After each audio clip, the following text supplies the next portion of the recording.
sorry for Mr. Drysdale. Well, that poor man might as well be single with his wife gone all the time. He's a lost soul, Jed. I was glad you invited him over for supper last night.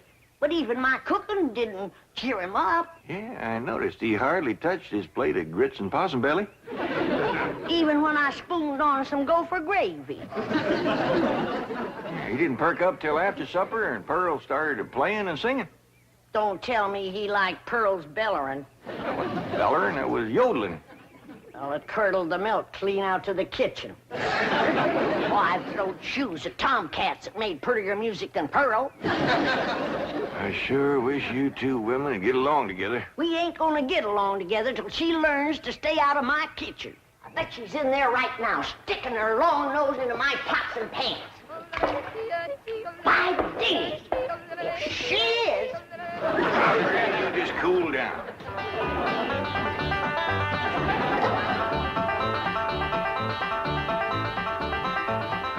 I warned you to stay out of my kitchen. Oh, Jethro, save you more. Protect me from that wild woman. Hold her, Jethro, so I can paddle her. Granny, a thing like that could smart. Put me down, big overgrown put. Hey, what's going on here? Jethro, put your granny down. He was fixing to whomp Ma. I'll whop her. Here, Ma, now it's a fair fight. I don't want to whomp nobody. Well, then you tell Pearl the next time she sticks her nose in one of my pots, I'm gonna cook it. It is my bounden duty as a mother to supervise the victuals of my growing children. Don't tell me they is still growing. The Clampett side of the family has always been big, strong, strapping folks. It's your family that brought in the runts. Who you call a runt? I think she meant you, Granny. He's about as helpful as a high wind in a prairie fire. Come on, Pearl, you and me's gonna have a talk. Jethro, you stay here and help your granny cool down. Okay, Uncle Jed. Granny, would you rather I held you under the faucet here to cool off, or took you out to the cement pond and ducked you? Try either one and I'll bash you flatter than a gander's arch. Now, Pearl. Cousin Jed, I know just what you're going to say. You're going to say, Pearl, stay out of the kitchen. You're going to say, that's Granny's kitchen and it's none of your business. You're going to say, stay in your room where you belong. That's what you're going to say, ain't it? Ain't nothing like it at all.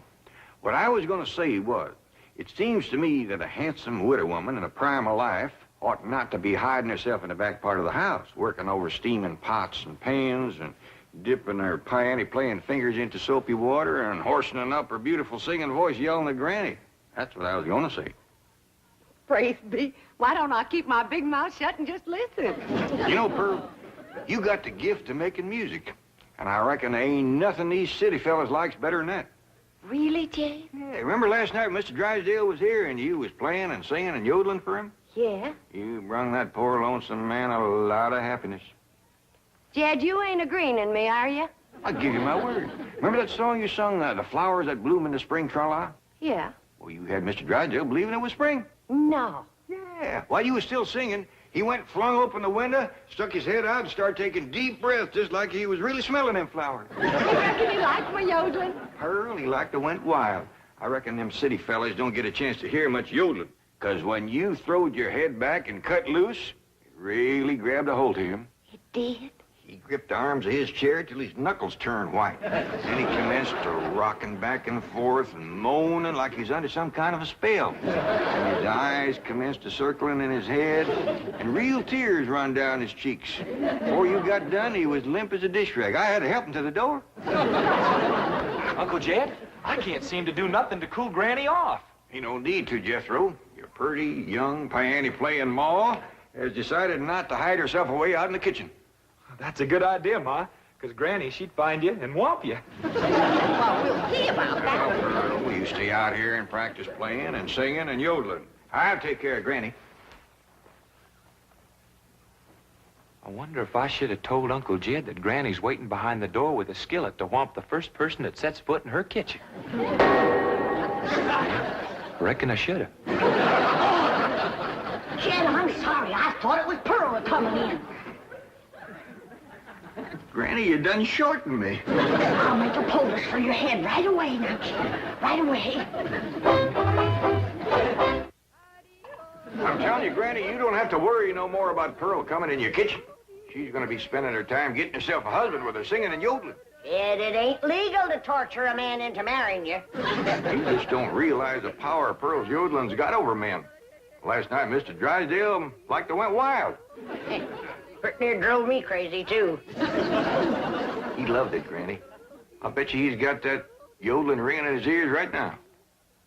I can still hear it. An unearthly screeching. Now, Chief, surely it wasn't that bad. Well, I can best describe it as the sound a woman might make if she were having her appendix removed without an anesthetic.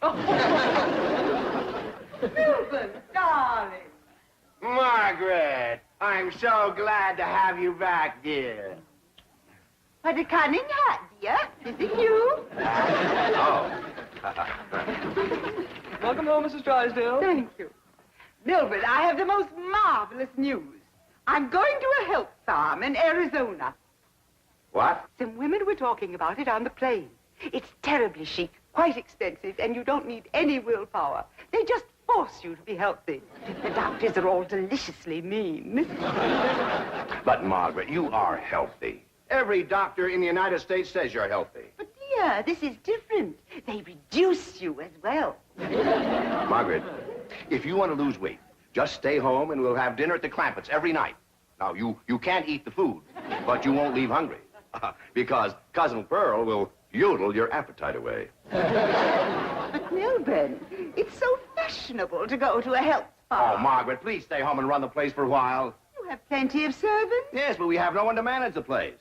And with both of us away most of the time, the servants are asleep on the job. Well, just hire a good, efficient housekeeper. Oh, yes, just try and find one.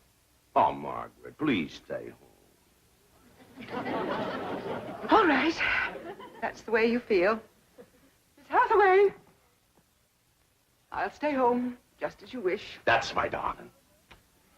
Yes, Mrs. Drysdale? Telephone the pharmacy and have all my prescriptions refilled. And call my psychiatrist, my neurologist, my internist, and my osteopath and have them come over. Oh, and I'll need nurses around the clock. I just know servant problem's going to bring on a nervous breakdown. All right. Go to the health farm. No. My place is at home. Please go to the health farm. All right. If you're sure that's what you want. Oh, I want it. Milburn, I promise to come back a new woman. Bye. Just think, Milburn, you'll have a young, glamorous wife. Slim, trim, beautiful. All right. Start looking for a new housekeeper. Won't do any good, Chief. We've been through this. Mr. Drysdale's office. Who's calling, please? Tell him it's a surprise. Surprise? That's what you said. Milburn Drysdale speaking.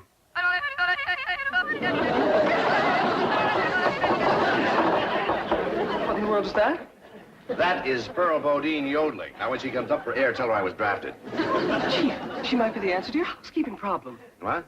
Be nice to her. I'll explain. Hello? Hello? Hello, Mrs. Bodine. How nice to hear your voice again. You saying? Mr. Clampett says that Pearl is such an industrious housekeeper that Granny is jealous. She might take over your house and hers and solve both your problems. What about that yodeling? I won't be there. And I defy any servants to sleep on the job with Pearl around. Hello? Hello, Mrs. Bodine. I wonder if I might come over and talk to you for a while. What, talk to me? Well, what about? Well, I think you may be just the woman I've been looking for. Yeah. To take over the running of my house? Well, yes. Come right ahead. Can we say 3 o'clock? Let's say 2. Goodbye. Will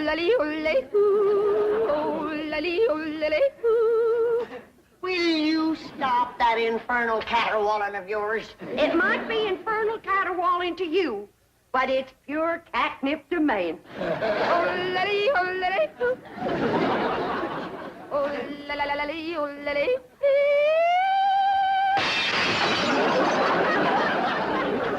Now, looky there. I hit such a perfect note, it busted the glass. It wasn't your voice that busted the glass. It was your face. We'll see who gets the last laugh when my sweetie comes. Sure is nice of you to share your soap with Miss Drysdale. Well, with my lye soap, she'll be happy to stay home and do her housework.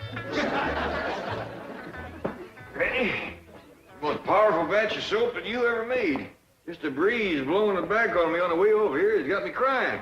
I make a big soap to do a big job. Arrivederci, au revoir, toodaloo. Howdy, Miss Drysdale. Hello, hello. Goodbye, goodbye. Where are you going? Milburn is sending me to a help farm. Martin, are we loaded? Yes, ma'am. Well, let's fly, fly, fly. Just a minute, Miss Drysdale. Granny and me brung you something. Yeah, honey. Take a good whiff of this. How nice of you. Tell the gardener to spade it in around the rose bushes.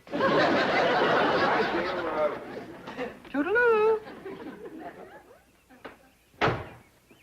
Oh, just a minute, ma'am. Granny and me'd like to talk to you. I have time. The sooner I go, the sooner Milburn will have his new wife. Did you say new wife? Completely new. Young, glamorous, slim, trim, and beautiful. Oh, Martin, did we like my medicine? 16 bottles, Mrs. Drysdale. Good. Drive on. Toodaloo.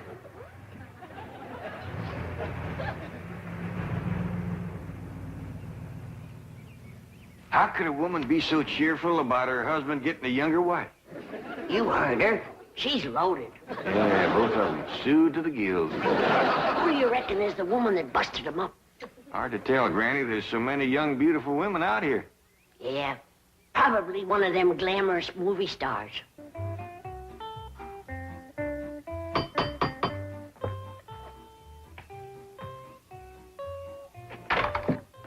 Oh, Mrs. Bodine. Why, Mr. Drysdale, you are anxious. If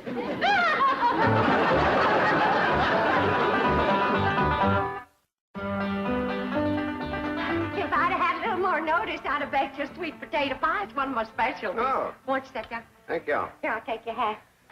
Yes, sir, I just love to cook, and I love to sew, and I love to keep house.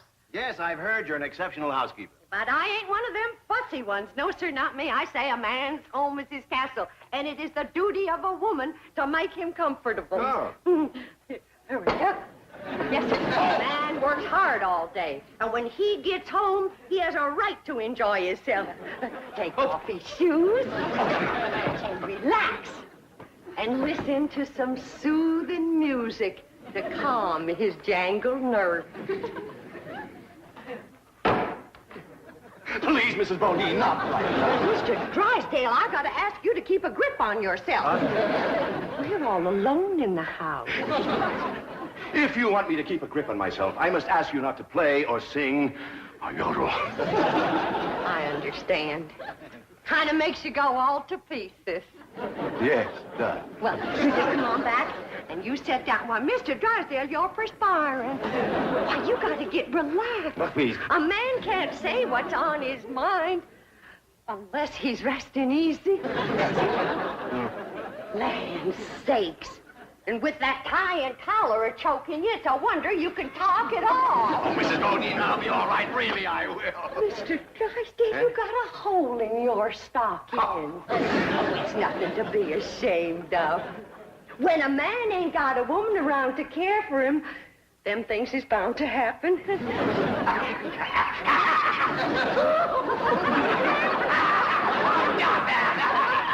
declare, Mr. Drysdale, you're ticklish.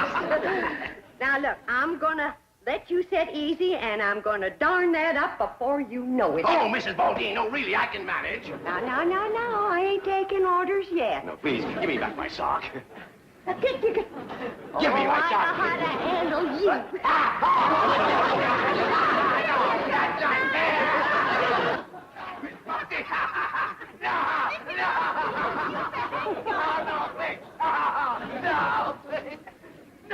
No, Mr. Bundy!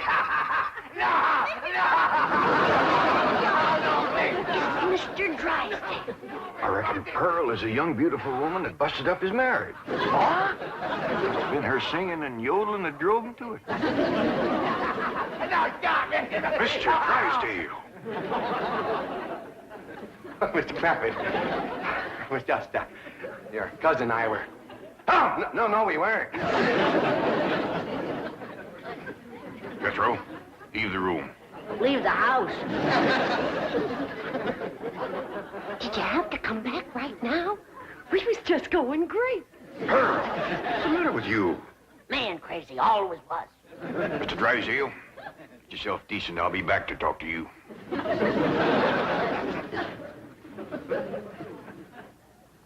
Shame on you! You too, Pearl, you homewrecker. I don't know what you're talking about.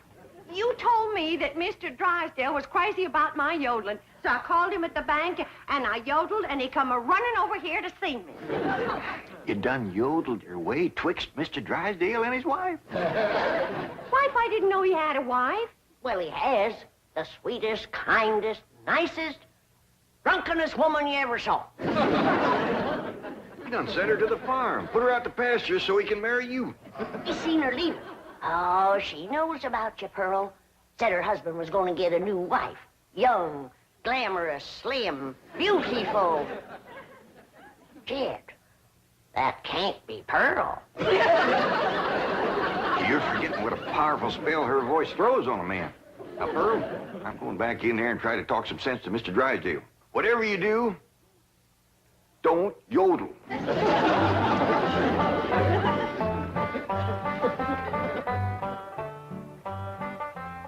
Oh, Mr. Clampett, I'm terribly embarrassed about the picture we must have presented when you came in, but I assure you I wasn't at fault. Yes, your cousin Pearl is one of the most... Yeah, my cousin Pearl admitted that she called you on the telephone and stirred you up. But she didn't know you were going to send your wife away to make room for her. Oh, but I didn't. In the first place, my wife is never home. Second place, if she does come home, there's still plenty of room for both of them. Mr. Drysdale, I hear tell that you folks out here behaves mighty different than we's used to. I know you're carrying a heavy load on account of your wife. But I just can't let my cousin Pearl get mixed up in any kind of goings-on like that. Well, then, if I can't have Pearl, can I have Granny?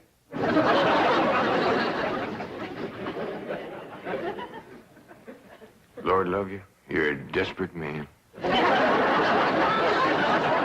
That poor man in there is so sick of his drinking wife, he is wanting to marry either one of you two. Last one in is an old maid. We's trying to save the marriage, not bust it up, and I think I got an idea that'll do it. I want you two to wait in the kitchen, and when I bring Mr. Drysdale in, I want the two of you. Yes, sir, Mr. Drysdale. Both them fine, hard-working, good-cooking, housekeeping women is in the kitchen there. All you have to do is go in there and take your pick. Oh, this is marvelous of you. Nobody knows. Oh, no. And they took the pledge.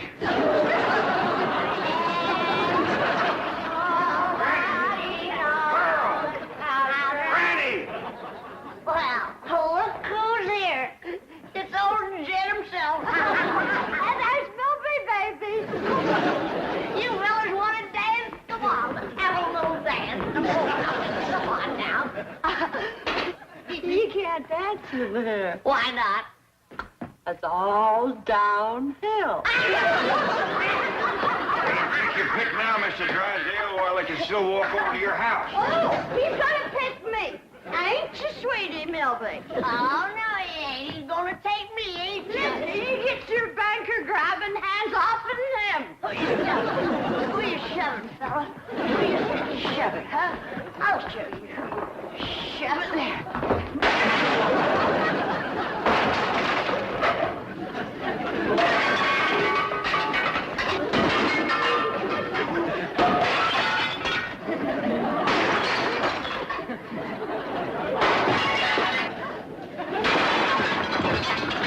How about taking both of them, Mr. Drysdale? No, thanks. You done it, girl. Bless you both. Pearl, you were just great. So was you, Granny, darling. Together, you saved that man's home and you saved his marriage. Don't it give you a good feeling? Yeah. Well, I'm kind of winded. I think I'll go upstairs and rest. Call me when lunch is ready, Granny. Oh, now, just a minute, Pearl, honey. We got a lot of mess to clean up here. Granny, darling, you give me strict orders to stay out of your kitchen. Remember? Why, you low down, no good. Here we go again.